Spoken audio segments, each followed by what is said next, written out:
Hola, ¿se me escucha bien? Hola, hola, Sí, hola, hola. sí, sí, se escucha bien. Vale, vale, vale. Pues nada, pues Uy, se me ha ido para allá, perdóname. Mil gracias, Kevin, por tu presentación. Agradezco a la Federación Nacional de Nutrición y Ciencia y a la Universidad Autónoma del Estado de Morelos, bueno, que cuenten o que hayan querido contar con mi presencia para, bueno, pues para poder dar un poquito de luz a todos los asistentes sobre este tema.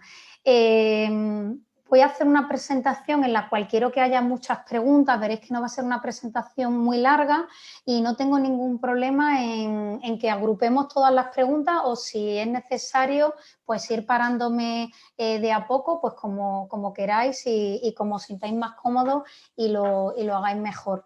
Espero que os guste y tenéis o quiero que tengáis mi contacto, Mónica Barreal, por si queréis ampliar la información o tenéis cualquier otra duda, pues bueno, quiero estar disponible y espero que os resulte útil eh, a todos vosotros.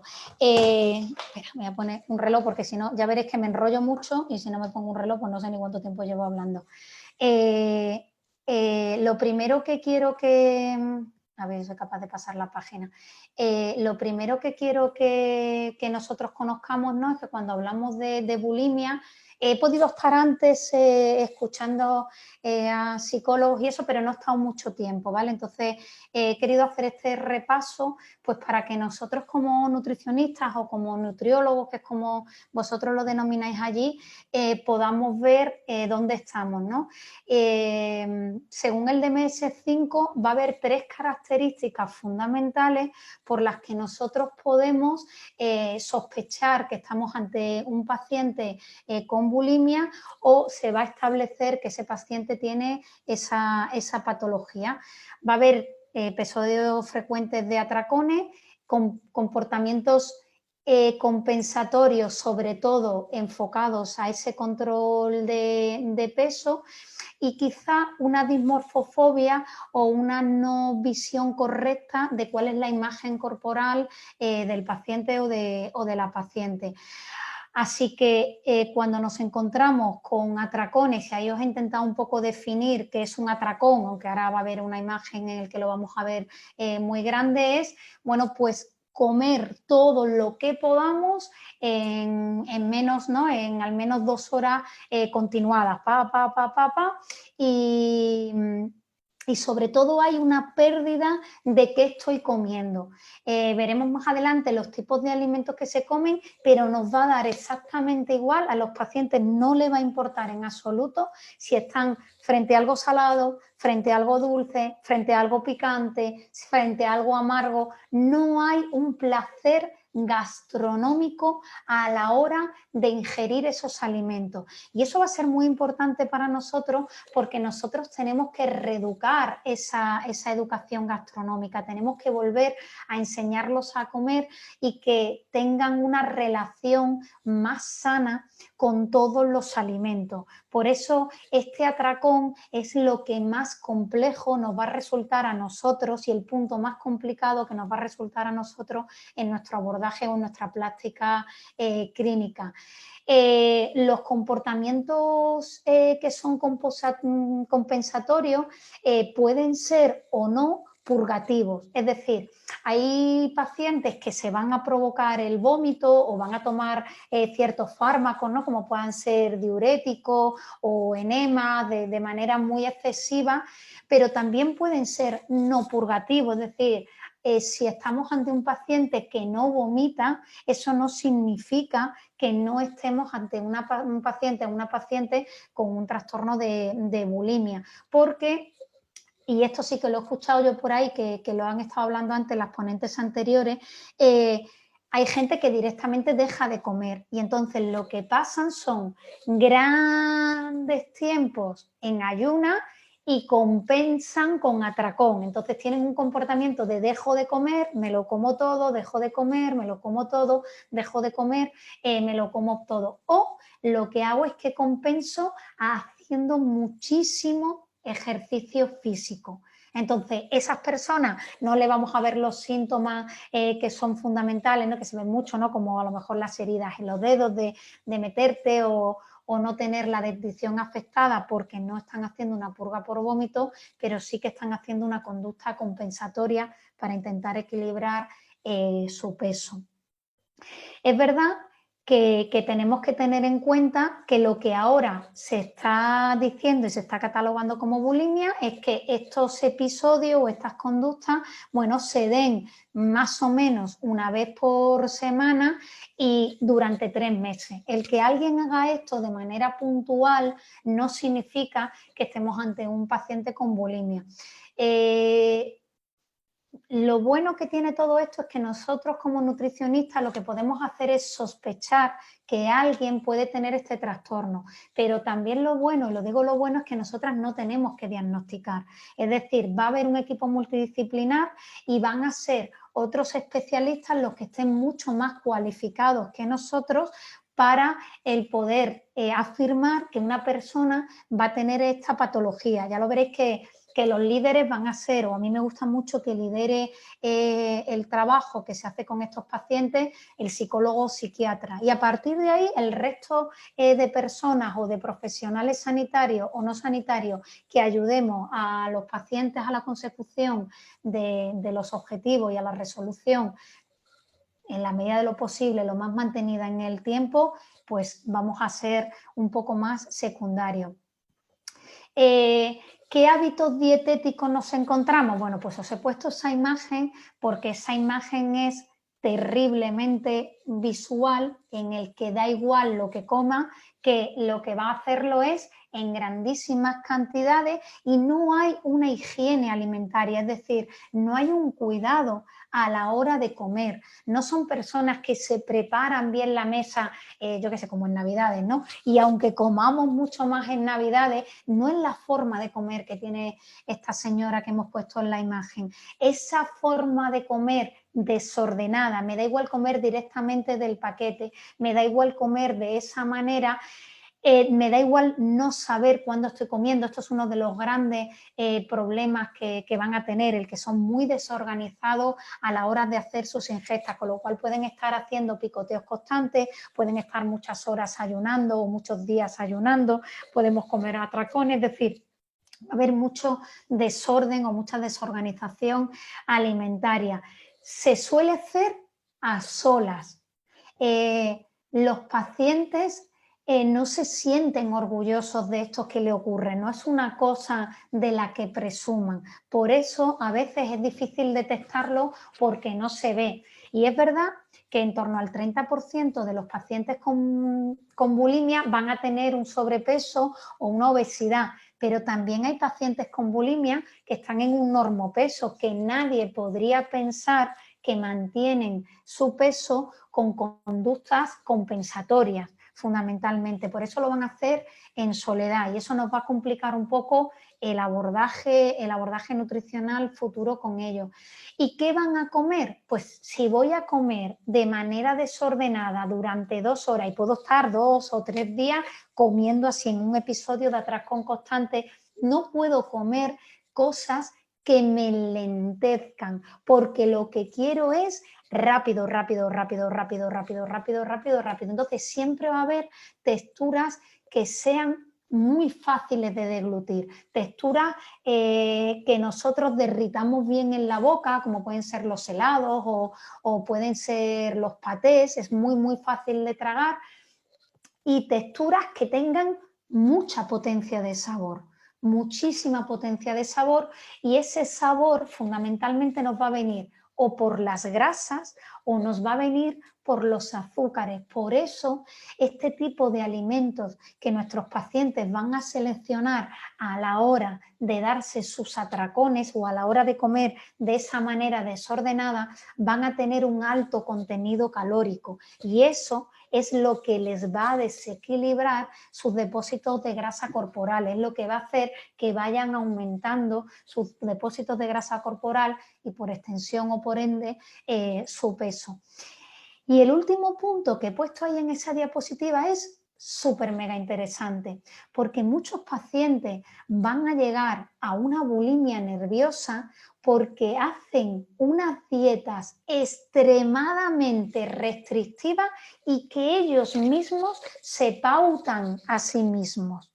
Y suelen ser demasiado restrictivas como para poder sostenerlas en el tiempo. Y esto hace que haya deficiencias nutricionales y que haya un mal funcionamiento del organismo, que el cerebro empiece a estar en situación de alerta cuando esa malnutrición o esa desnutrición se vaya convirtiendo en severa, con lo cual hacemos conductas compensatorias a esa restricción con el ayuno. No es que un profesional sanitario le haya pautado un abordaje nutricional o una dieta concreta para conseguir un fin. Son los mismos pacientes los que se han autoprescrito una dieta con el hándicap de que no suelen tener unos conocimientos nutricionales muy sólidos que haga que esa confección de dieta sea la más adecuada para ellos y en la situación en la que se encuentran y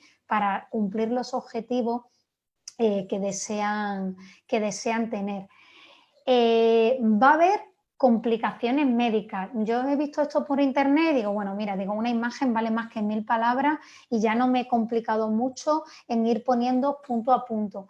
Va a haber complicaciones en casi todos nuestros órganos vitales.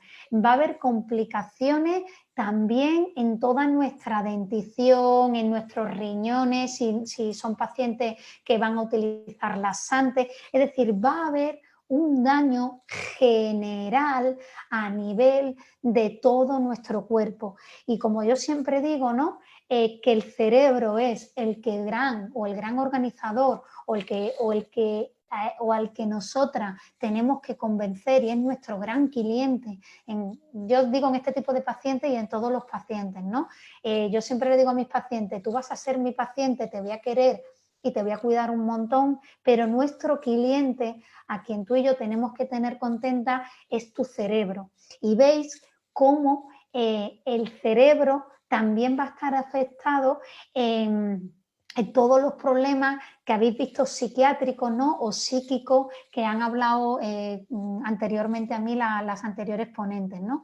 Cuando una persona tiene una depresión o cuando una persona tiene ansiedad o cuando una persona tiene muy baja autoestima, es muy difícil que pueda cuidarse, es muy difícil que ponga el foco hacia ella y lo consiga, con lo cual el resto de cosas que van a ir cayendo van a ser consecuencias fundamentalmente de que tenemos un cerebro que no está dando las órdenes correctas porque no está en su momento óptimo, disculpadme. Por eso he dicho, quien tiene que liderar nuestro cambio es fundamentalmente ese psicólogo o ese psiquiatra, psiquiatras, que nos vaya a ayudar y todos los demás vamos a ir a su ritmo y vamos a hacer mucha sinergia. Y en nutrición veréis que mi última diapositiva va a ser 3 tonterías muy concisas y sobre todo es para alegrar a nuestro cliente. Quiero que aumentemos los niveles de serotonina para que el paciente o la paciente se encuentre mucho mejor, se encuentre mucho más feliz. Y ahí lo vamos a hacer nosotras y es por ese punto tan importante. Bueno, aquí veis que en el pie de página pongo el equipo multidisciplinar que sí o sí debería de trabajar con estos pacientes. ¿Por qué os pongo lo del equipo multidisciplinar? Porque a veces con este tipo de pacientes se establece una relación muy íntima y muy cercana. Y nosotros a veces, o el psicólogo, o el psiquiatra a veces, o el médico, quiere intentar a jugar a ser Dios. ¿A qué me refiero esto de jugar a ser Dios? No te preocupes que yo me voy a encargar de todo. Si tienes mucha ansia por comer, yo te voy a dar trucos. Si tienes mal tus niveles de hormonas sexuales y tal, yo voy a hacer que tu alimentación sea. Y entonces no quiero que nos convirtamos en dioses. Quiero que entendamos que nosotros tenemos nuestra área, que nuestra área es igual de compleja e igual de importante que las demás, pero que nosotros intentemos ayudar a nuestros pacientes desde nuestro ámbito, que es la alimentación y la nutrición. Y desde ahí ya veréis que vamos a ser muy poderosas y que vamos a ser muy, muy potentes. Medicina, psicología, psiquiatría, nutrición. Estos son la triada mágica. Estos son el tridente, como si fuese un taburete de 3 patas, donde nuestro paciente se tiene que sentar. Si tiene esas 3 patas, va a conseguir solidez mucho antes. Si tiene 2, va a estar mal, y si tiene una, va a poder estar o estará más desequilibrado. Con lo cual, esos son los ideales, pero veréis que acabo de meter en la ecuación a los entrenadores personales. Los entrenadores personales son muy interesantes en este tipo de pacientes, sobre todo en aquellas pacientes que van a hacer una compensación con un exceso de actividad física. Igual que vamos a aprender, o igual de importante que es aprender a relacionarnos con nuestro cuerpo, a no tener ninguna deficiencia nutricional, a aprender a relacionarnos con la comida, es muy importante aprender a relacionarse con el entrenamiento y el ejercicio físico. Bueno, yo soy muy viejecilla, ¿no? Y entonces llevo muchos años trabajando en la clínica y trabajando obesidad, en los cuales va a aparecer con mucha frecuencia trastornos de la conducta alimentaria, ¿no? Y la bulimia suele ser una de las más frecuentes, igual que los trastornos por atracón. Quiero que vosotros, o los que habéis terminado de estudiar ya, o las personas que estáis terminando de estudiar ahora, intentéis tener vuestros entrenadores personales de cabecera. Para nosotros, en muchas patologías, va a ser básico el que armonicemos nutrición con ejercicio físico. Y aquí volvemos otra vez igual. Si yo tengo un entrenador personal que juega a ser Dios y ya te pongo yo la dieta y ya no sé qué, pues eso no es el perfil que a nosotros nos gusta. Yo os recomiendo que si es posible y si en la misma universidad hay otras especialidades como pueda ser el entrenamiento, vosotros empecéis a colaborar con ese tipo de profesionales ya y que sean profesionales que estén adaptados a la patología. Es decir, no se entrena exactamente igual a una persona que pesa 120 kilos como a una persona que pesa 70 kilos. Y eso lo tiene que saber el entrenador personal. No se entrena igual a una persona, que nos va a pasar mucho con estos tipos de pacientes que van a tener lesiones de espalda, no se entrena igual a una persona que tenga una lesión de espalda que a una que no la tenga. Así que no es un requisito indispensable, pero sí que es muy interesante. ¿Y por qué? Para poder conseguir todos esos objetivos que seguro habéis estado leyendo mientras que yo hablaba.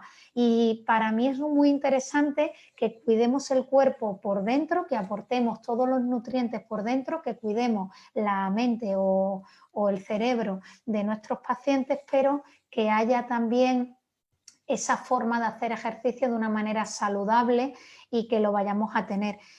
En estos pacientes va a ser muy, muy, muy frecuente las recaídas. Los trastornos de la conducta alimentaria es muy difícil sanarse. Siempre van a tener que estar muy atentos y siempre nosotros le tenemos que decir al paciente que cuando vea esas conductas que han sido propias de su situación pasada, aunque hayan pasado 2 años, hayan pasado 3 años, que tenemos que estar muy atentos. Yo normalmente con pacientes con bulimia intento trabajar una media de 3 años.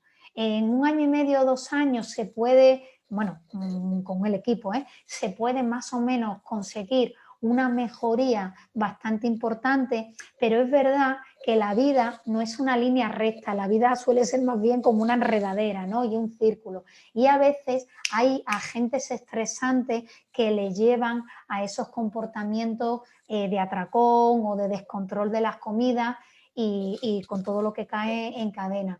Así que estos son nuestros objetivos, esto es lo que necesitamos que el paciente tenga y cada uno de los actores sanitarios o no sanitarios que interactúen con el paciente, vamos a tener una parte. Es muy interesante que nosotros conozcamos qué dicen nuestros compañeros del paciente. Si el psiquiatra o el psicólogo nos dicen, oye, pues veo que está empezando a tener una fobia con no sé qué, pues no sé, imaginaros, esto es una tontería, con las acelgas. Bueno, pues que nosotros no empecemos a hablar en consulta de las bondades de las acelgas y que coman acelgas, porque si lo que me está diciendo hay una fobia, ahora hay un rechazo, es muy importante que yo no le obligue a comer algo que yo estoy rechazando, porque entonces el trabajo del psicólogo no lo vamos a ayudar y a nosotros nos da igual a nivel nutricional las acelgas que las espinacas, entonces no vamos a insistir y quedarnos con ningún alimento en concreto. Os he dicho que estos pacientes se autoprescriben dietas y estas son las características de esas dietas autoimpuestas, ¿no? Os he puesto, este es el patrón alimentario de nuestros pacientes. ¿Qué nos vamos a encontrar? Pues a gente que mete mucha cantidad de calorías en su alimentación a través de la proteína. Es decir, vamos a encontrarnos muchas dietas que son hiperproteicas y que en ese hueco de más que están ocupando las proteínas van a dejar de ocuparlos las grasas y los hidratos de carbono y suelen ser muy, muy bajas en hidratos de carbono. Y aquí, chicas, nosotras tenemos que empezar a conocer que nuestro cerebro solamente come glucosa, es el combustible primario y por excelencia del cerebro. Si ya empezamos a fastidiarlo, puede sobrevivir con los cuerpos cetónicos, pero en principio necesito glucosa para el buen funcionamiento del cerebro y la glucosa nos viene dada por estos grupos de nutrientes que son los hidratos de carbono. Si estos pacientes bajan su ingesta de hidratos de carbono, también están bajando su ingesta de glucosa, con lo cual van a tener un cerebro que funcione peor y que no pueda afrontar, ¿no? Y que tenga esas situaciones de alerta o de estrés o de ansia o ansiedad mucho más atentas. Y en este primer punto es uno de los goles que se meten nuestros pacientes sin darse cuenta. Otra cosa que hacen es que al bajar esa cantidad de consumo de hidratos de carbono, también están bajando el consumo de fibra, con lo cual el bolo fecal es mucho menor y van a tener muchos más problemas de estreñimiento. Esto va a ser un hándicap para nosotras, ¿por qué? Porque todos los nutrientes los vamos a absorber en nuestros intestinos. Si nosotros tenemos mucha microbiota putrefactiva o tenemos mucha putrefacción, eso va a alterar la microbiota intestinal de los pacientes, con lo cual la absorción de nutrientes se va a ver comprometida. Me interesa que nuestros pacientes tengan un bolo fecal grande y que vayan al baño por lo menos una vez cada día. Que no estén 2 o 3 o 4 días sin ir al baño porque la situación de estreñimiento veréis que nos va a complicar mucho el trabajo nutricional. Va a haber deficiencias nutricionales, fundamentalmente pues, de micronutrientes como son vitaminas y minerales. Y aquí esto de pacientes vegetarianas, lo de vegetariana lo iba a poner entre comillas, pero no lo he puesto entre comillas. Ser vegetariano es una opción tan saludable como ser, yo qué sé, judío, budista, hinduista, musulmán, es decir, es una cuestión ética. Y lo que nosotros tenemos que hacer, si nosotros tenemos pacientes vegetarianos o veganos o nosotros queremos aportar este tipo de alimentación, es evitar las deficiencias nutricionales. Pero estos pacientes no son vegetarianos. Estos pacientes lo que hacen es que dejan de comer ciertas cosas, bueno, algunos de estos pacientes dejan de comer ciertas cosas y entonces se alimentan de lechuguita. Y con lechuga va a haber mucha deficiencia nutricional. ¿Vale? Entonces, ese malentendido de que los vegetarianos solamente van a comer algo de verdura o algo de fruta, sin meter otros grupos de alimentos que van a ser muy interesantes en el aporte de esos micronutrientes y en el aporte de esa fibra. Bueno, ¿En qué consiste nuestra terapia? Hemos dicho de los médicos, de los psiquiatras y tal. ¿En qué consiste nuestra terapia nutricional? ¿Qué es lo que nosotros podemos hacer? Bueno, va a haber 2 etapas para nosotros y además, pues ahí siempre lo pongo de coletilla, pues que haya ese ejercicio de manera saludable y que no sea una conducta compensatoria. Va a haber una fase educativa y una fase experimental. Ahora que estamos en estas fechas quizá tenga mucho sentido. Yo siempre le digo que vamos a pedir la carta a los Reyes Magos y eso se hace en la fase educativa. En la fase educativa yo te voy a enseñar el ideal. Es mi carta a los Reyes Magos. Si tú me traes todos los regalos que yo pongo en la carta, bueno, pues yo estaré pletórica. Si me traes algún regalo, está bien. Procura no dejarme sin reyes, que me enfado. Pues esto es lo que nosotros tenemos que hacer con nuestros pacientes. Nosotros tenemos un trabajo teórico muy importante de educación nutricional y de transmisión de conocimiento para con nuestros pacientes.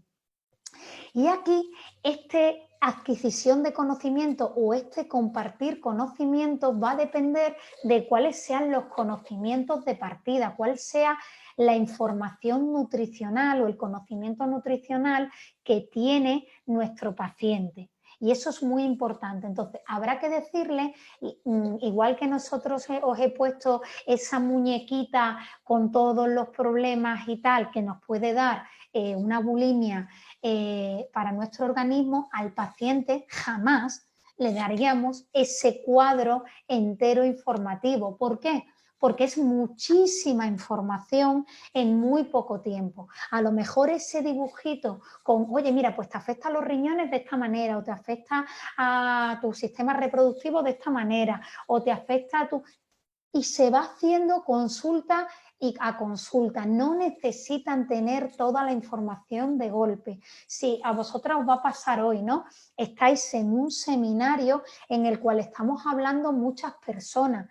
Esto hace que vuestra adquisición de conocimiento sea menor. Imaginaros que yo estuviera contando esto durante una semana. Me podría alargar mucho más, podríamos hacerlo mucho más interactivo y vosotras afianzaríais mucho mejor el conocimiento. Así que lo que os pido es que en la fase educativa no le demos a nuestros pacientes un dossier y que diga, pon, estúdiate esto y léete esto. Para nada, masticarle absolutamente todo. Hay que ponérselo muy, muy fácil y no hay que jugar con el miedo, sino que el paciente tiene que tener en cuenta qué es lo que necesita y sobre todo por qué lo necesita. Porque pensad que nosotros somos figuras que vamos a desaparecer de su vida, con lo cual es muy importante que el paciente vaya adquiriendo esos cambios y que conozca perfectamente el motivo por el que los está adquiriendo, porque de esa manera no nos podrán dar la carta a los Reyes Magos, pero tampoco nos van a dejar sin ningún regalo. Vamos a llegar a una situación que lo que yo siempre digo, ¿no? Que es de equilibrio, vamos a llegar a un acuerdo entre lo que yo haría y lo que a mí me gustaría que tú hicieras y lo que tú puedes hacer como paciente. Y en ese equilibrio se van a manejar bastante bien. Y después hay una fase experimental. Yo te pido la carta a los Reyes Magos y ahora vete a ver si puedes encontrar los regalos. Y ahora vete a buscar esos juguetes por el mundo. Y habrá veces que tú digas, wow, no me ha costado absolutamente nada. Este no vea lo que me ha costado. Y este imposible. Entonces, en la fase experimental es donde nosotros vamos a poder ayudar mucho más a los pacientes. Aquellos que no le cueste nada, para nosotros es una conquista, es algo que vamos a reforzar, es algo que ha venido para quedarse. A aquellos que le esté costando un poco, vamos a masticárselo más, vamos a darle una vuelta, vamos a explicárselo de otra manera o vamos a ayudarle a través de ejemplos para que nosotros lo vayamos coincidiendo. Veréis que al final, yo creo que las diapositivas que os van a gustar son las 2 últimas y voy a pasar esto muy rápido para quedarnos en las 2 últimas. Si yo le digo a mis pacientes, una de las cosas que le vamos a pedir a los pacientes, y me voy adelantando, es que no estén muchas horas sin comer, y mi paciente me dice, ostras, Mónica, pues he intentado no estar muchas horas sin comer, pero no lo he conseguido. Y mi pregunta sería, nuestra pregunta sería, ¿por qué?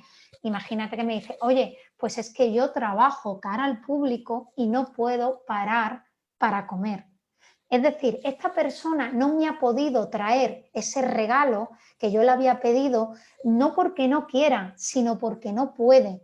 ¿Qué es lo que nosotros como nutricionistas, como nutriólogos, le podemos aportar a esa persona? Bueno, en lugar de hacer ingestas sólidas, podemos hacer ingestas líquidas. Bueno, no sé si me estáis viendo, pero además esta es una taza mexicana que lo he puesto en honor a vosotros, de Puebla, de Zaragoza. Si yo dentro de esta taza tengo agua, fenomenal. Si yo dentro de esta taza tengo un caldo, fenomenal. Pero si yo dentro de esta taza tengo una crema de calabaza, también sería fenomenal, porque ninguno de vosotros veis lo que hay dentro de mi taza. Normalmente las personas cuando vemos una taza pues dirán, pues hay café o hay alguna infusión, pero realmente al paciente o el paciente o la persona que está delante no sabe lo que estamos tomando, con lo cual yo como paciente aquí puedo tener lo que me dé la gana y aquí puedo tener un batido de frutas o puedo tener una crema de verdura o puedo tener cualquier cosa que a mí al tiempo que estoy bebiendo me estoy alimentando. Eso es lo que os pido, que en la fase experimental va a ser la más potente para nosotros, porque ahí podemos ayudar mucho en el acompañamiento del paciente, adaptándolo a su realidad, porque no podemos pedirle algo que ellos no puedan mantener en el tiempo o que directamente no puedan hacer. Así que la palabra clave es educación nutricional. Y a través de la educación nutricional nosotros tenemos que conseguir esa carta a los Reyes Magos o esos objetivos que se van a pautar o que serían deseables para este tipo de pacientes. Entended que no hay que hacer dieta con estos pacientes porque ellos vienen de las mega dietas súper mega restrictivas. No se trata tanto de que de repente le digamos exactamente lo que tienen que comer, hacerle un menú cerrado. Se trata de poco a poco desenmarañar toda esa casuística que les ha llevado a padecer este trastorno de la conducta alimentaria, a padecer esta bulimia. Y pensad que hay 3 etapas. Y a mí no me importa que se coman, venga, voy a poner cosas que son como muy radiactivas, pues bombones, helado, pizzas, que ya sabemos que todo eso no le va a ayudar ni al control de su salud ni al control de su peso. Pero a mí, en un primer momento, lo que me interesa es que esa persona tenga súper claro cuándo se va a comer el helado, cuándo se va a comer los bombones, cuándo se va a comer la pizza. Lo que les lleva muchas veces a este trastorno es ese desorden que tienen en la ingesta. Entonces, empezar siempre intentando organizar su ingesta, intentando que marquemos unos horarios y sobre todo que no se tiren muchísimo tiempo sin comer. Y mucho tiempo sin comer, ¿por qué es tan importante y por qué insisto tanto? Porque sin hambre es muy fácil comer menos cantidad, pero con hambre van a ser mucho más voraces. Y al ser más voraces, esto ya no es un problema de bulimia, esto ya es un problema de obesidad. Si yo como más cantidad de alimento en la misma fracción de tiempo, es mucho más sencillo que yo aumente mis depósitos de grasa y por extensión o por ende yo aumente mi peso. ¿Qué ocurre? Que como yo quiero controlar mi peso, esa voracidad, ese no control, esa no masticación, esa falta de saciedad va a hacer que yo tenga muchas más compensaciones o que tenga muchas más posibilidades de tener esos atracones. Por eso con estos pacientes lo primero que yo os invito es que ellos intenten ser mucho más organizados en sus ingestas. Yo siempre pongo este ejemplo para ver si os ayuda. Imaginaros que yo tengo un náufrago en una isla.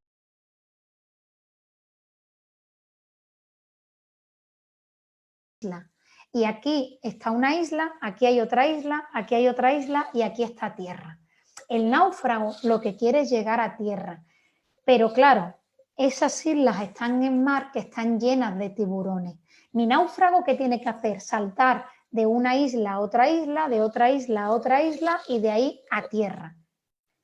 Y eso, como las islas están separadas, cuanto más separadas estén las islas, más probabilidades tengo de caerme en ese mar y que me coman los tiburones, o más probabilidades tiene el náufrago de caerse en el mar y que le coman los tiburones. ¿Qué son esas ingestas o esos tentempiés que veréis que a mí me gustan mucho?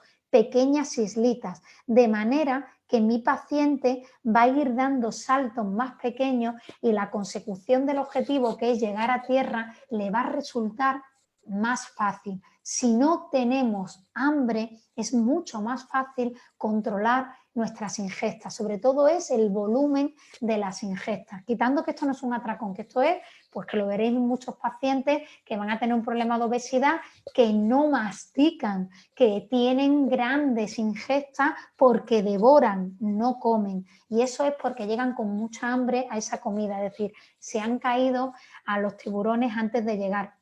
Así que en un primer momento no estéis tan preocupadas de es que no tiene que comer helado, no tiene que comer bombones, no. Es que lo primero que tenemos que organizar es a qué hora va a hacer la ingesta de aquellos que esta persona ya esté comiendo a día de hoy. Porque en el momento que le organicemos la ingesta, la segunda etapa en donde ya sí que nos metemos con la calidad alimentaria, ya claro que para mí no es lo mismo una manzana asada que un helado, ya cuando voy buscando la calidad nutricional y alimentaria de ese alimento, una vez que lo tengo organizado, me es mucho más fácil negociar. Oye, y si en lugar de esta merienda hacerlo con un helado, lo hacemos con una manzana asada, vale, pues este paciente sabe que a las 5 de la tarde se va a tomar una manzana asada. ¿Vale? Pero ya sabe qué es lo que le toca y a la hora que una manzana asada o cualquier opción que le demos. No, a mí no me gusta restringirlo a un alimento porque como al final siempre tiene que haber culpables, pues es que mira, me tuve que comer helado porque no tenía manzana. No es esto, sino que nosotros le demos opciones para que ellos puedan ir componiéndose sus menús o su alimentación. Y no podemos pasar de 0 a 100. De repente alguien que no come verdura o alguien que no come fruta o alguien que no come, yo qué sé, cualquier cosa que vosotras creáis que es necesario para la consecución de una mejor calidad de vida y una mejor calidad nutricional, vamos a ir poco a poco. Pensad que os he dicho antes, el trabajo es a 2 años. Si podéis hacer un acompañamiento a 3 años, sería ideal. Al principio vamos a estar súper mega presentes. A lo mejor hacéis controles semanales o hacéis controles quincenales o hacéis controles cada 3 semanas. Pero sé que después pasaréis a controles mensuales, bimensuales, trimestrales, semestrales. Pero sí que es muy importante que lo hagamos de manera gradual. Hay tiempo, porque el trabajo psicológico va a ser muy lento. No cambiamos nuestra mentalidad de hoy para mañana. Así que vamos a acompañar ese trabajo psicológico con un trabajo nutricional en el cual nosotros no supongamos una carga, sino que nosotros supongamos un asidero sobre el cual apoyar todo ese trabajo que está haciendo. Y en el último abordaje que yo haría, oye, ya he conseguido que coma acelga, pero es que se come unas bandejas muy grandes de acelga. Bueno, pues vamos a negociar a la cantidad, a que sea algo cuantitativo, que en lugar de comerse una bandeja de acelga, se coma un plato de acelga. No sé si está claro. Al principio lo que necesitamos es orden, porque el principio de su caos es el desorden alimentario. Una vez que ya tenemos el orden, venga, vamos a meterle calidad nutricional a esos alimentos. Y una vez que ya he conseguido orden y calidad nutricional, bueno, vamos a controlar las cantidades. Y eso va a ser una triada o unas 3 etapas que nos va a ayudar mucho, sobre todo a la adquisición de los hábitos alimentarios. Los hábitos alimentarios se adquieren en los 7 primeros años de vida y después es muy difícil cambiarlo, porque hay que cambiar muchas rutinas, con lo cual vamos poco a poco a que se fijen y a que ellos lo puedan cambiar sin ningún problema. Y aquí es un poco lo que os he estado diciendo, ¿no?, en mi discurso. Para mí, es muy importante esas comidas frecuentes que sean pequeñas y en las que haya mucha variedad de nutrientes. Yo no quiero que alguien esté, me como una zanahoria, me como una zanahoria, me como una zanahoria, me como una manzana, me como... porque nutricionalmente solamente está comiéndose hidratos de carbono. No es nada interesante. Entonces, a mí me interesa que haya hidratos de carbono, que haya grasa, que haya proteína, y cuando yo me preocupo de los macros, tanto hidratos como proteínas como grasa, voy a tener asegurados los micros, vitaminas y minerales. Con lo cual, sí que es muy interesante que en ese trabajo de educación nutricional nosotros expliquemos que no hay grupos de alimentos que son malévolos o que no les van a ayudar en la consecución de pérdida de peso o en la consecución de ese estado de salud que el paciente seguramente quiere tener, ¿no? Y lamentablemente, digo lamentablemente porque sé que esto es muy tedioso y es la parte más complicada, sí que hay que tener un control. Yo no soy partidaria de pesar y medir a la gente cada vez que la veo, ¿no? Y ahora, mira, fijaros, yo estoy hablando desde el otro lado del Atlántico, es decir, podéis tener pacientes que como yo estén aquí en Madrid.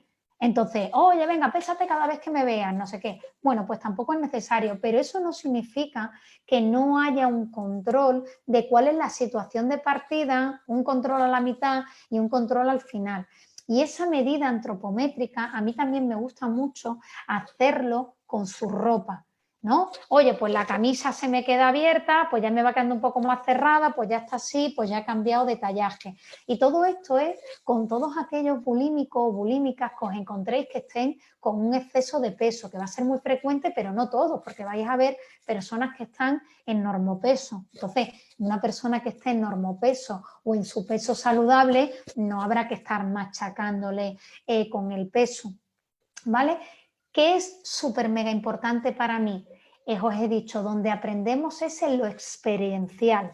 Necesitamos que el paciente haga un registro de absolutamente todo lo que hace. Yo en mi carta a los Reyes Magos os voy a aprender este de aquí. Es un registro en el cual yo les pongo desde qué hora se despiertan hasta qué hora se acuestan, desde a qué hora hacen actividad física. Pero fijaros que también es muy interesante en este tipo de pacientes o en cualquier paciente que quiera controlar su peso, saber a qué velocidad comen. Por eso veréis que ahí hay una hora de inicio y una hora de fin de esa ingesta. Imaginaros, oye, pues yo me levanto a las 6 de la mañana y yo desayuno a las 11 y termino de desayunar a las 11:05. Y en ese cuadrito blanco limpio digo, oye, pues yo me desayuno, imaginaros, un vaso con cacao, 5 galletas, yo qué sé, de 2 magdalenas, me da exactamente igual lo que desayune el paciente. Y entonces yo digo, ostras, lo primero que a nosotros nos ayuda a ver es desde que se levanta a las 6 de la mañana hasta que hace su primera ingesta a las 11 de la mañana, pasan 5 horas. Es algo que me preocupa porque esa primera ingesta va a ser mucho más abundante y va a ser más rica en azúcares que si nosotros ya hubiéramos hecho un tentempié. Si no quiere desayunar, no es importante, o sea, no hay ninguna comida que sea más importante, pero para este tipo de pacientes lo que es muy importante es no ayunar, con lo cual si yo me puedo levantar y simplemente tomarme un vaso de cacao a las 6:05 de la mañana, es mucho mejor que estar en ayunas hasta las 11. Y veis que ahí hay pues, muchos tentempiés, comidas, cenas, recenas, y que también pongo la cantidad de agua que estos pacientes beben. A veces nos vamos a encontrar con personas que son muy poco bebedoras.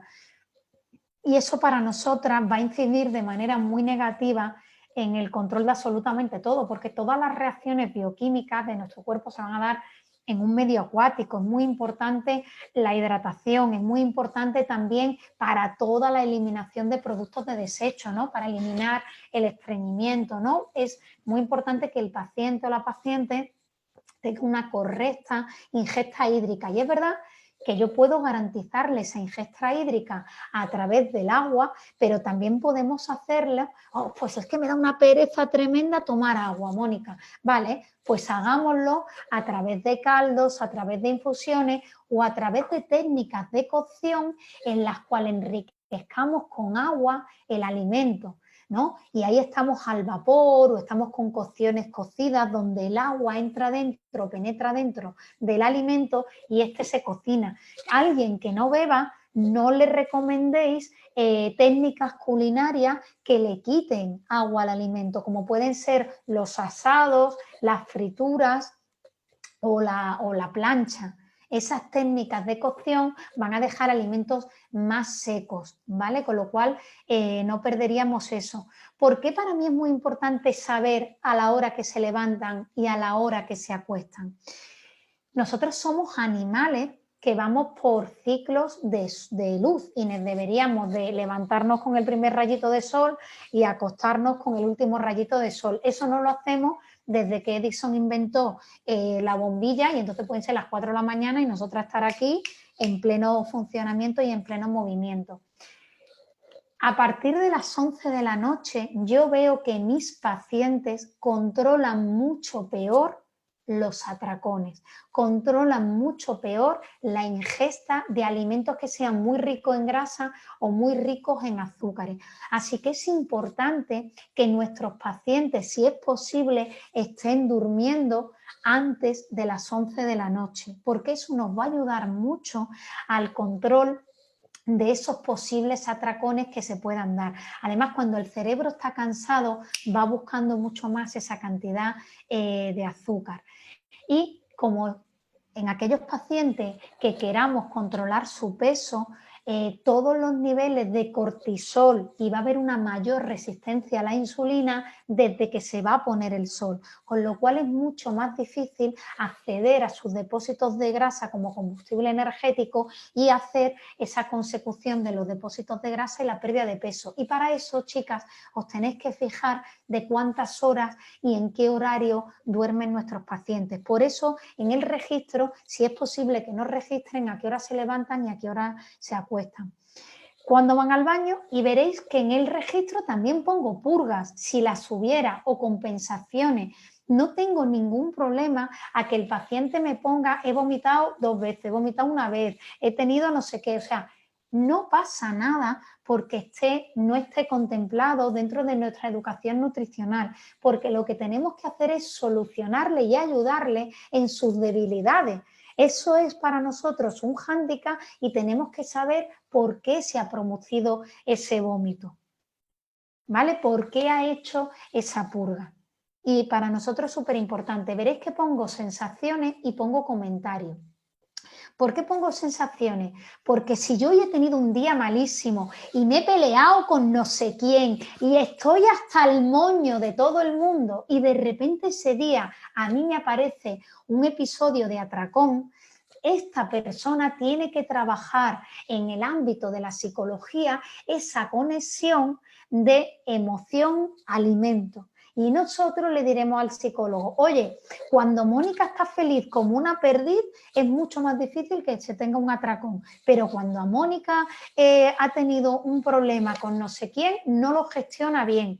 Ayúdame a gestionar, a que ella aprenda a gestionar esto con esas personas y ayúdame a desconectar esa unión alimento-atracón, ¿vale? Alimento-compensación emocional, ¿sí?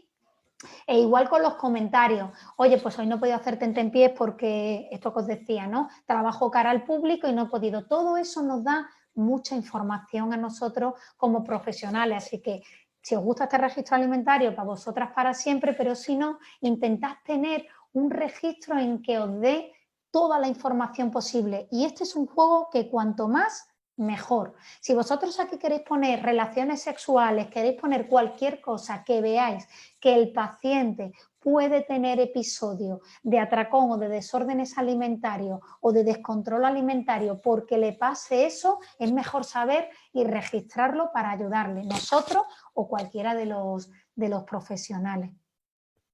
Vale, en las recomendaciones nutricionales Bueno, pues lo primero que os pido es que seáis realistas. Es decir, vamos a pedirle la carta a los Reyes Magos, pero fase a fase. Yo no voy a querer que alguien como esa señora que estaba haciéndose esa foto cada vez que coma se ponga como la mesa de la Navidad y que se prepare muy bien los platos y que tenga muchos grupos de alimentos, de nutrientes en su plato. No, porque eso es lo que yo quiero que le pase a ese paciente lo antes posible, pero yo espero conseguirlo a los 2 años o a los 2 años y medio, con lo cual sed muy realistas, id poco a poco pero afianzando, vamos a hacer cimiento.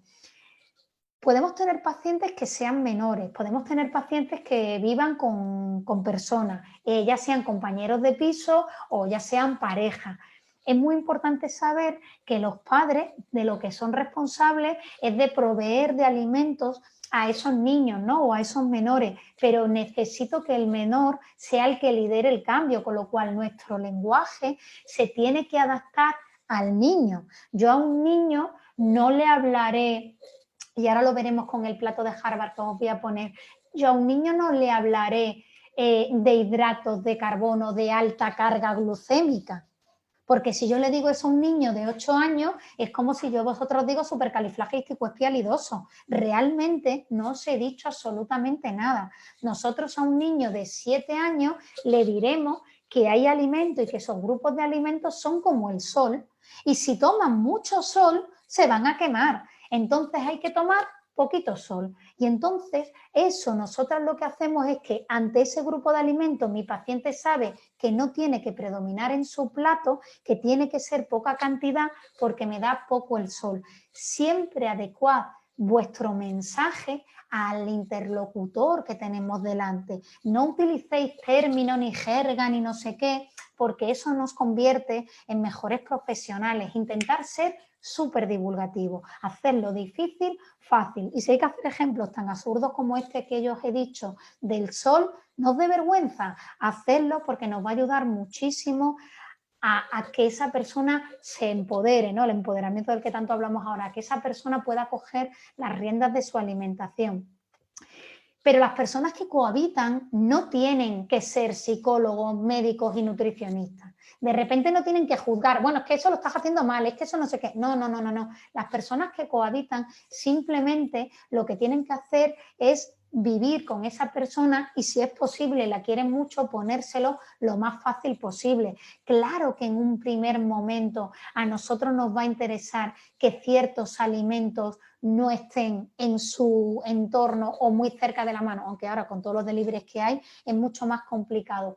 Pero sí que necesito que si no nos van a ayudar, por lo menos que no interactúe convirtiéndose en jueces, porque eso merma muchísimo la autoestima. Y a mí me gusta que siempre los pacientes se involucren en la preparación de la comida. Puede que no lo puedan hacer en un primer momento porque haya mucho asco, pero sí que es algo que quiero que vayan haciendo y cuanto antes mejor, porque eso nos va a ayudar a comprar y una vez que ya compro, cocino y tal, ya la comida no es un castigo ni es algo compensatorio, sino que ya empiezo a disfrutar y a ser muy gastrónomo a través de la comida. Hay que intentar ser ordenados y no comer en una mesa de estas bajas y bueno, en México se hace mucho, ¿no? Lo de comer por la calle, pero si coméis por la calle, si os podéis sentar, pues mucho mejor, pero no estar parado, ¿no? No estar de pie, no estar corriendo en el metro de un sitio, bueno, ahora con las mascarillas que llevamos ya la cosa se complica un poco, pero no estar haciéndolo así, sino darle un lugar a eso que es tan importante como es nuestra nutrición. Y no empezar por lo más complicado, ¿no? Hacérselo muy, muy fácil. Aquello que le cueste más, pues se lo vamos a meter gradualmente.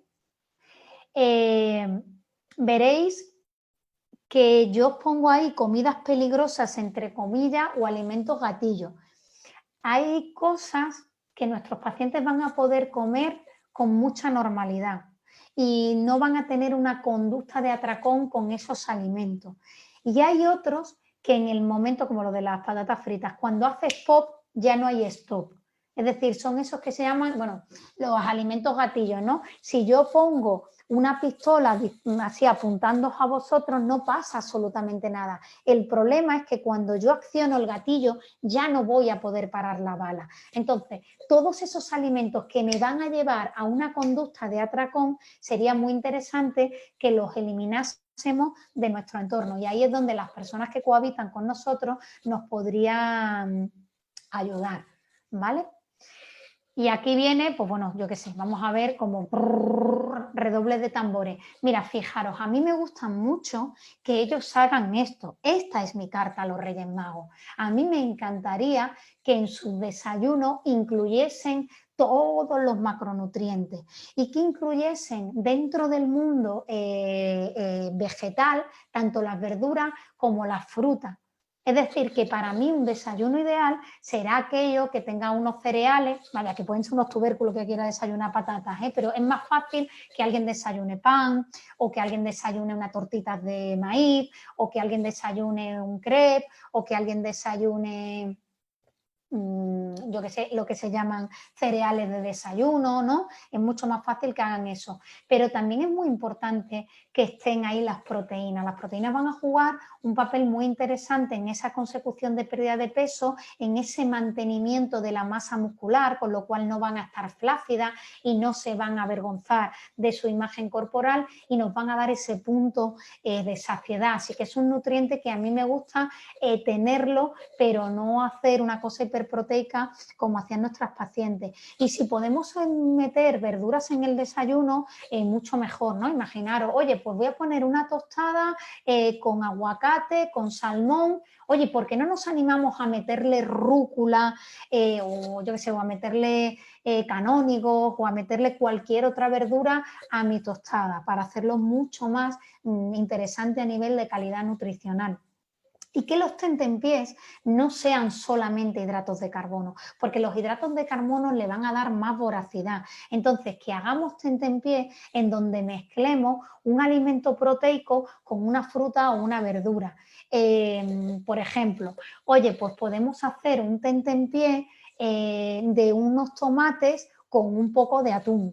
¿Vale? Eso para mí es súper interesante. Y hacer comidas y cenas en las cuales a lo mejor solamente tengamos un alimento como las verduras o que también combinemos, y ahí tenéis el plato de Harvard al final, ¿no? Es decir, oye, eso que yo decía que es el sol y como mi plato sea entero amarillo me voy a chicharrar, ¿vale? Pues que eso que más aporte, que mayor carga glucémica tiene, que es lo que más nos va a impedir acceder a esos depósitos de grasa para que la persona, para que el paciente llegue a su peso saludable, que no sean protagonistas, pero yo no los quitaría de la alimentación. Es súper interesante el que esos hidratos de carbono estén presentes, porque necesito que haya estos nutrientes. Para mí estos nutrientes son súper mega interesantes.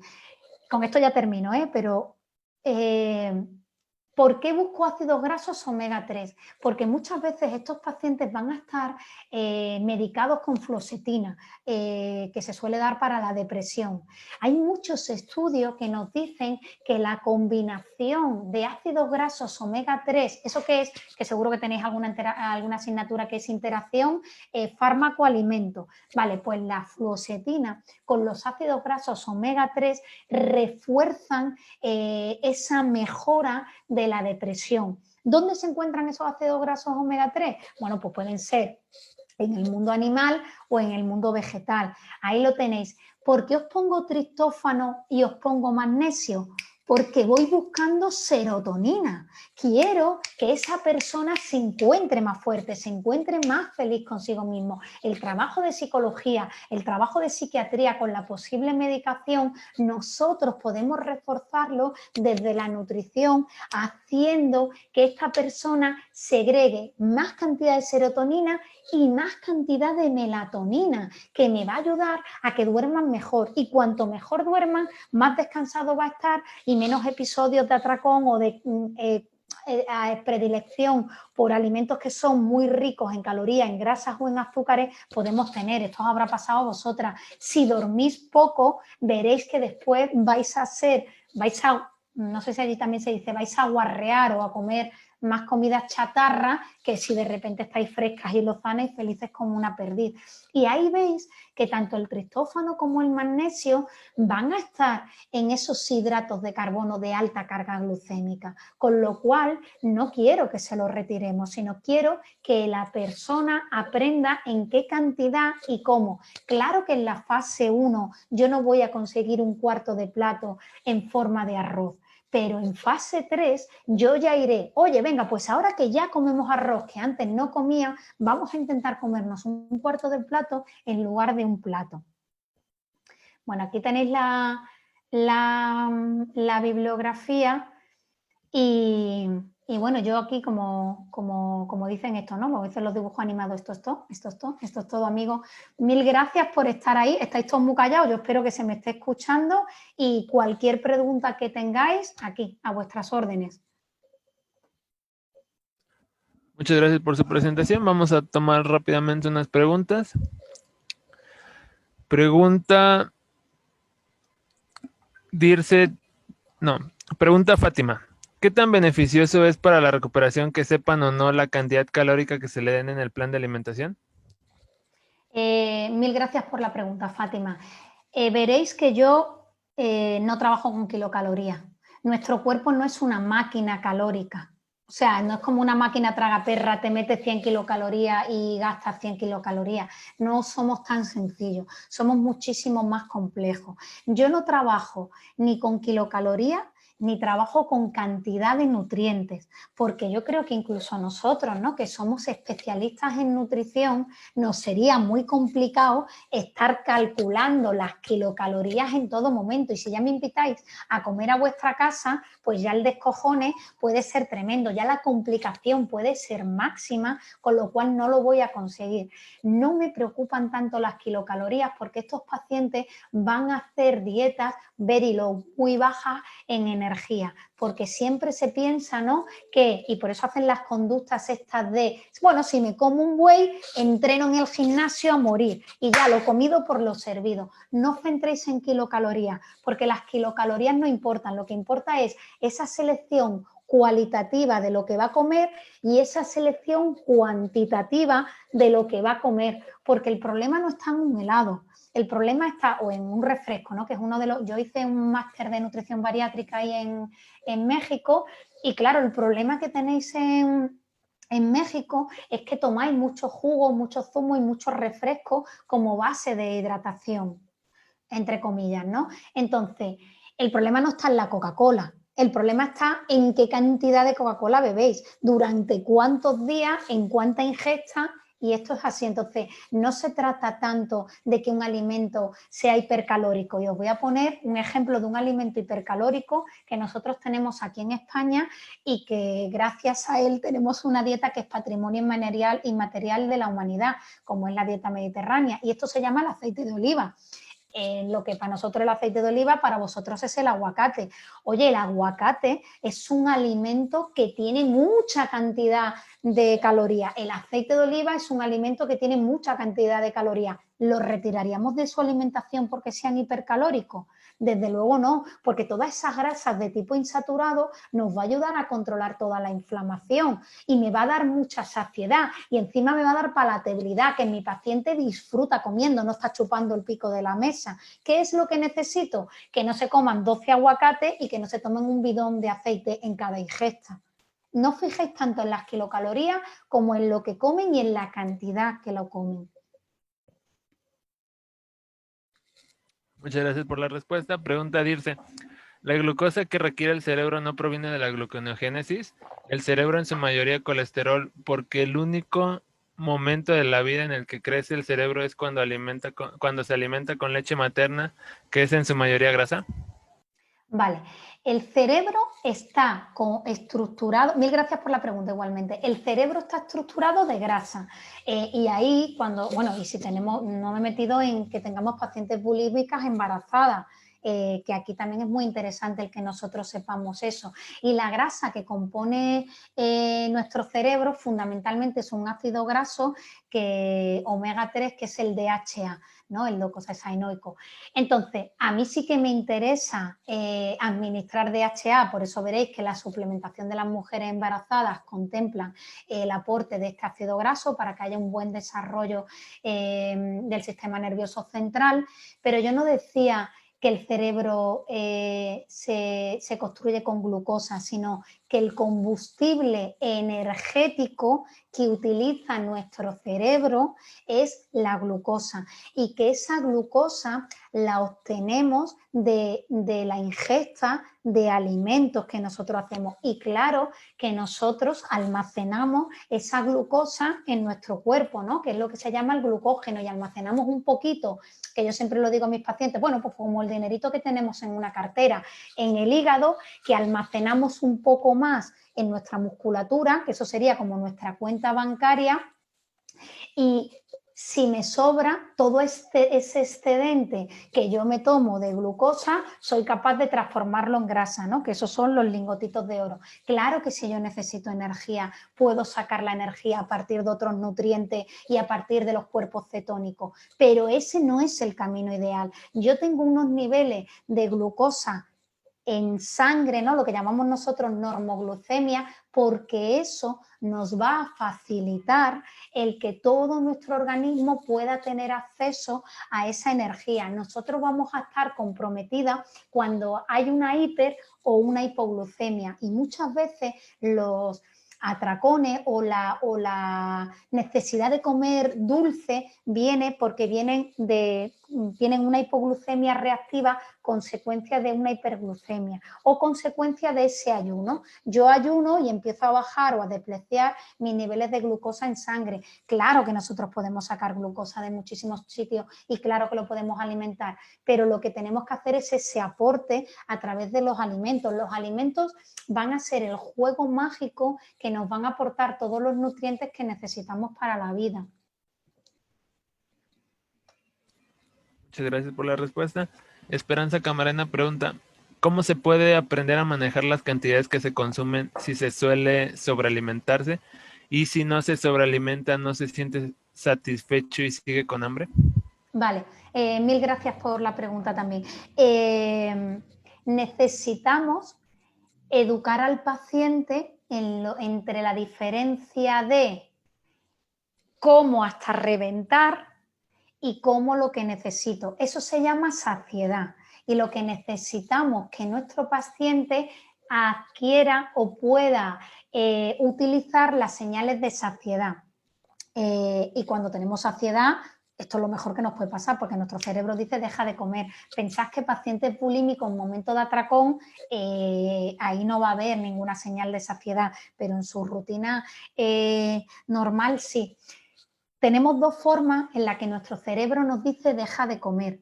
Una es sistema nervioso y otra es sistema endocrino. Las señales del sistema nervioso son inmediatas. Si yo me doy, automáticamente yo me podía haber dicho, ostras, Mónica, para poner el ejemplo, te podías haber dado más flojo. Automáticamente, desde que me golpeo, me llega el dolor a mi cerebro. Eso es una señal inmediata. Para que veáis un poco cómo lo sentimos nosotros así.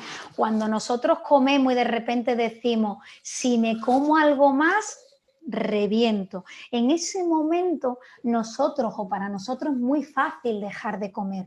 ¿Por qué? Porque el fondo gástrico, nosotros estábamos dándolo todo, estábamos comiendo, el fondo gástrico se distiende y choca con el nervio vago. Y en el momento que choca con el nervio vago le va a decir a mi cerebro, me han tocado a mi hipotálamo, y mi hipotálamo dice, se acaba la fiesta, deja de comer. ¿Por qué?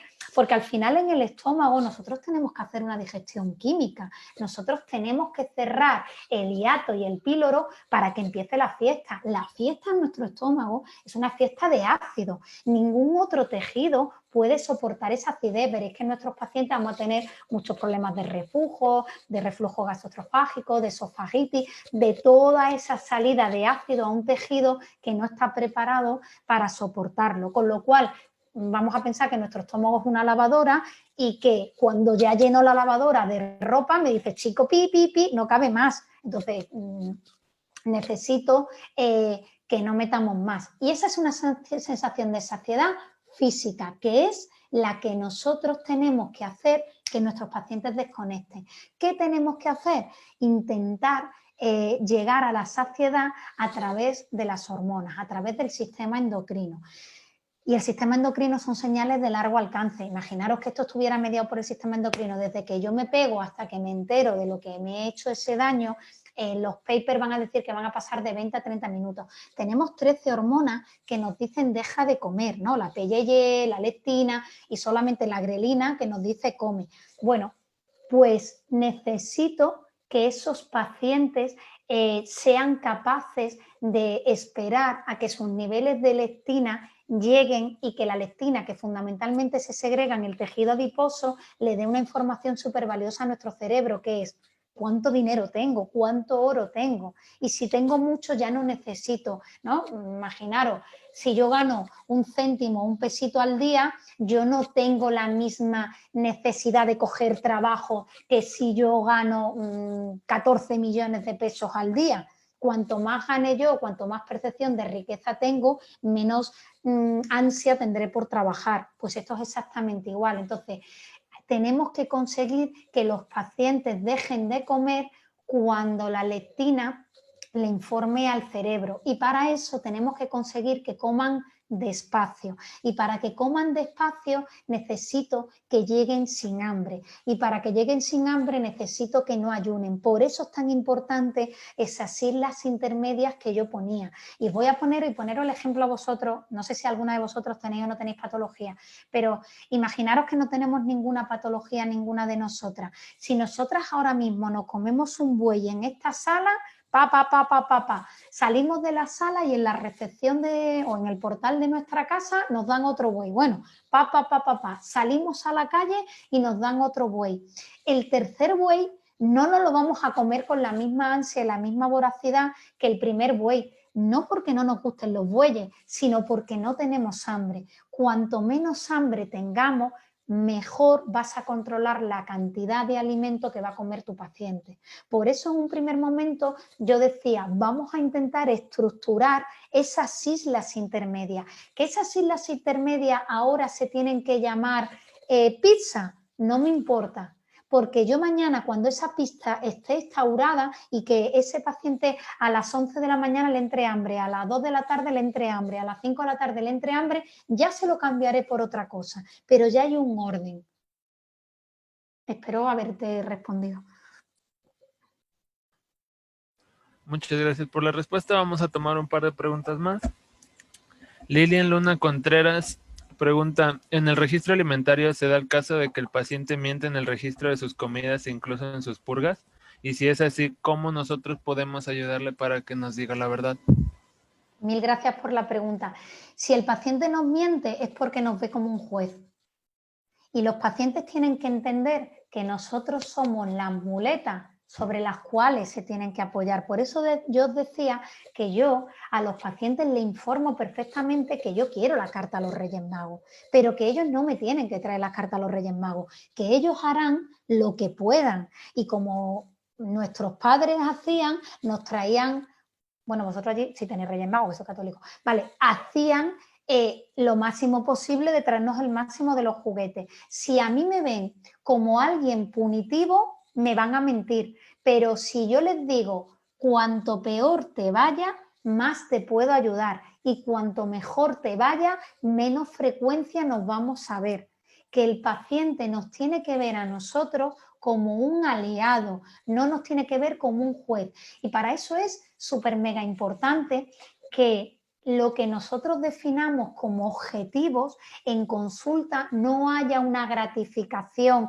¡Qué bien lo has hecho! Joder, qué mal lo has hecho. Porque esto nos pasa mucho en nutrición, o a algunas nutricionistas les pasa. Bueno, imaginaros que tenemos una paciente o un paciente con bulimia que tenga que controlar su peso y le hacemos el registro. Imaginaros, en la sesión 1 le pesamos y le volvemos a pesar en la sesión 5, y en la sesión 5 pesa, yo qué sé, 2 kilos menos. ¡Ah, qué bien, qué bien, qué bien! Ostras, pues haciendo lo que usted me ha dicho, doctora, voy súper bien y no sé qué y no sé cuánto. En la sesión 5 pesa 3 kilos más. Bueno, algo estás haciendo mal. ¿Veis que si las cosas van bien, es mi mérito y si las cosas van mal es su culpa, si ese paciente en la visita 5 aumenta el peso es porque nosotras hemos hecho algo mal y es culpa nuestra el que el paciente o la paciente no pueda incorporar esos cambios que le hemos hecho. Cuando el paciente ve que nosotros somos los que tenemos que ayudarle a por qué, oye, no estoy haciendo tentempiés o no estoy haciendo esas ingestas intermedias porque estoy cara al público, no me va a mentir. Y además yo siempre le digo, este registro alimentario no es para mí, este registro alimentario es para ti. ¿Y por qué? Es muy difícil el registrar cada día lo que se come. ¿Pero por qué para mí es muy importante? Porque son pacientes a largo. Y cuando nosotros le vayamos corrigiendo ese ejercicio, ¿no? O ese registro de, oye, pues fíjate, pues aquí has comido muy poca cantidad o aquí has comido mucha cantidad o fíjate, aquí puedes cambiar los bombones, yo qué sé, por un yogur con compota, con frutos secos y unos daditos de chocolate. O sea, lo que va a tener el paciente es un registro alimentario de un año. En el año 2, si yo no quiero pensar que voy a comer, yo ya tengo registrado que voy a comer el 1 de enero, el 2 de enero, el 3 de enero, el 4 de enero, el 5 de enero, el 6 de enero, el 7 de enero, y cómo yo iba perdiendo peso y cómo yo me iba sintiendo mejor conforme he hecho este cambio. El registro alimentario o ese registro de todas las cosas que hacen, tenéis que hacerle entender que es para él.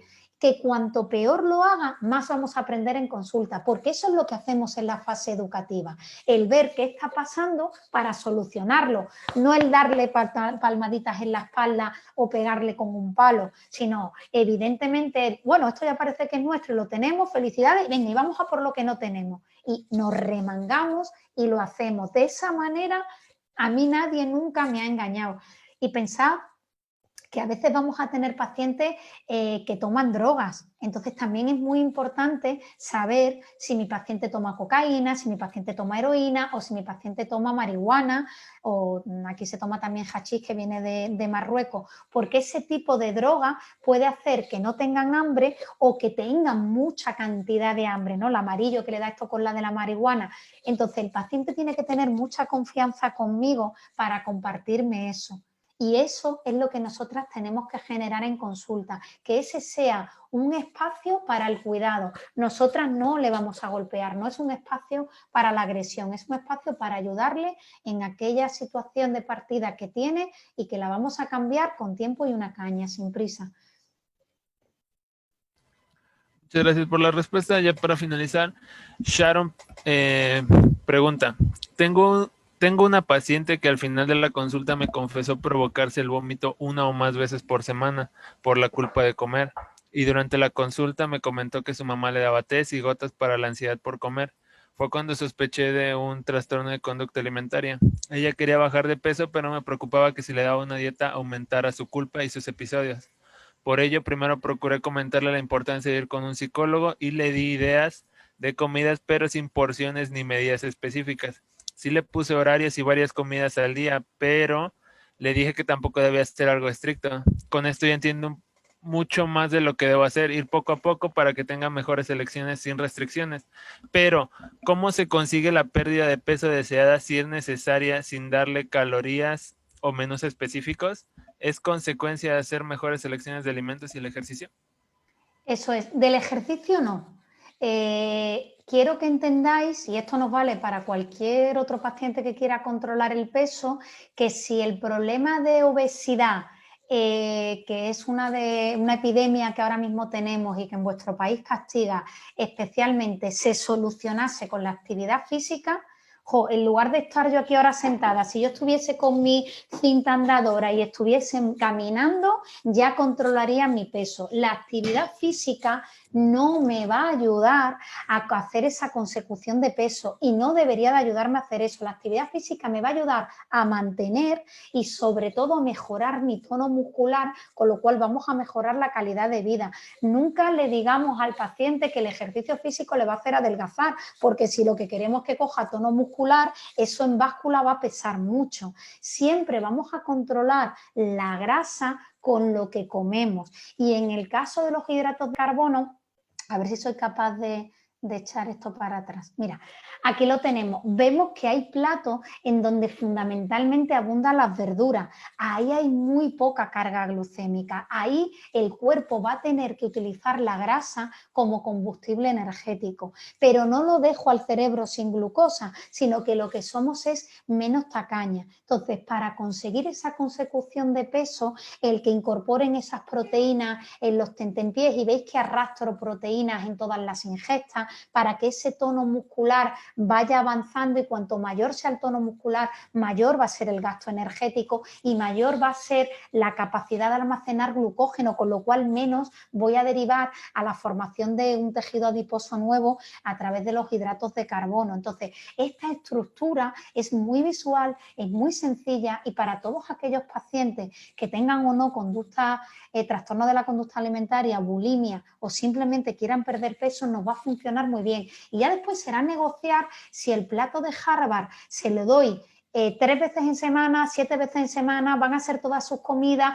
van a ser comidas y cenas, van a ser 2 veces en semana, pero solamente comidas que no coincidan en el día, que sean de manera alterna. Pues el lunes te tomas frijoles, el miércoles te tomas, yo qué sé, guisante, el jueves te tomas, o el sábado o el domingo te tomas arroz. Eso ya lo podemos negociar, pero fundamentalmente este esquema te va a ayudar muchísimo, porque aquí estamos bajando el aporte calórico al quitar gran parte de todo lo que son los procesados, pero que no es el objetivo del punto 1, ¿no? Que a mí me parece súper bonito y súper interesante el abordaje que hiciste, es decir, oye, no estoy tan preocupada en que lo hagas así, sino que de repente empecemos a darle un orden. Es decir, a un paciente que tiene un trastorno de la conducta alimentaria no puedo pedirle lo mismo que a un paciente que no lo tenga. Es decir, yo no le puedo poner la pila desde el primer día, pero sí puedo empezar a enseñarle señales y empezar, oye, ¿cómo es tu consumo de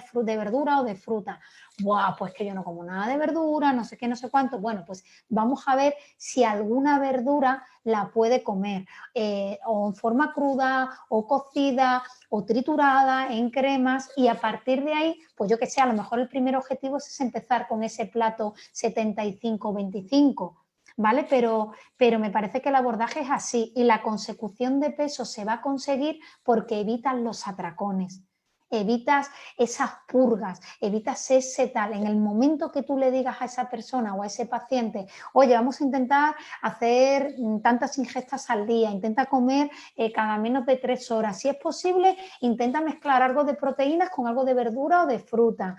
No estés todo el rato comiendo proteínas, no estés todo el rato comiendo fruta, no estés todo el rato comiendo verdura, no estés todo el rato comiendo pasta, no estés todo el rato comiendo frijoles, sino que todo forme parte de esta fotito. Yo creo que esta imagen os puede ayudar mucho. Muchas gracias por la respuesta. Vamos a tomar una última pregunta de Beatriz Guadalupe. Pregunta que si almendras, nueces y cacahuates sin sal pueden ser buenas opciones para incluir en los tentempiés con una porción de fruta. Mil gracias por la pregunta. Muy interesante. Y me gusta también dónde los dices que los vamos a incluir. Es súper interesante incluirlos, pero en los tentempiés. Y es importante incluirlos en los tentempiés con otra comida. ¿Por qué es muy interesante incluirlos en los tentempiés? Porque son grasas que nos van a dar mucha saciedad. El sabor está en la grasa y la saciedad va a estar en la grasa. Por eso cuando comemos proteínas animales, te estás comiendo su grasa, y por eso las proteínas sacian más. Con lo cual, si yo lo meto en un tentempié, nadie piensa que yo voy a comer grandes cantidades en un tentempié. Si yo a mi paciente le digo, oye, en un tentempié quiero que te tomes, yo que sé, imaginaros, 5 almendras con una pieza de fruta, y ya me voy a meter en la proteína, y un poco, ¿qué proteína podéis tener vosotros? De pollo asado, por ejemplo, para mí ese es un mega tentempié, porque le estoy dando proteína, le estoy dando hidratos de carbono y le estoy dando grasa. Eso va a hacer que tenga menos hambre y que tenga los niveles de glucosa mantenidos en el tiempo hasta la siguiente ingesta. Que solamente quiero jugar con grasas e hidratos de carbono en forma de fruta, me parece bien porque el paciente lo va a ver normal y se va a saciar mucho más, porque si solamente le doy hidratos de carbono, la saciedad es menor, porque el cerebro come hidratos de carbono. Entonces, como Sí, a mí me dais billetes de 500. Yo cuando os voy a decir para, no me den más billetes de 500. Yo diré, dame más de 500 euros. Dame más, dame más, dame más. Así que sí, sí, sí. Me parece súper interesante meter las grasas en los tentempiés. En todas las ingestas hay grasa, ¿eh? Me da igual que sea aceite de oliva o que sea aguacate o aceite de otro, no sé si allí tenéis aceite de girasol o aceite de colza. Vale, lo que no quiero son grasas saturadas, ¿no? Como el aceite de palma o el aceite de coco, que al final con los problemas que ellos tienen de hiperlipemia y pensar que si son obesos van a tener muy frecuentemente todas las comorbilidades, ¿no? Todo lo que es la diabetes, la hipertensión. Entonces, pues cosas que ayuden a su salud cardiovascular también van a ser muy interesantes.